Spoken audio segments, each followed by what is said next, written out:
Good Friday cho nó lắm bằng anh ạ. Trên ba rồi sẽ thả nạ. Cần cho mình.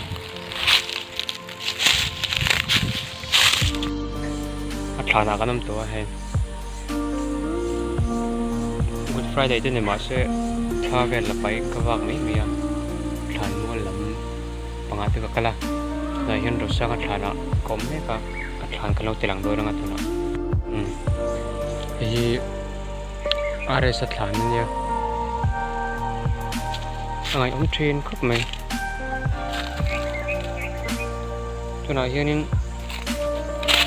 abu ralla hian kum som le pasari ania. Na tam sran son ko ini kum som ni e tur che che ni.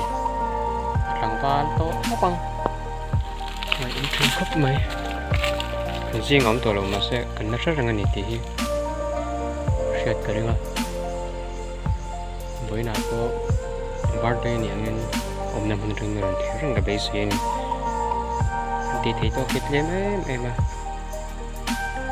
khăn có đồ anh cần phải trở thành đâu nè.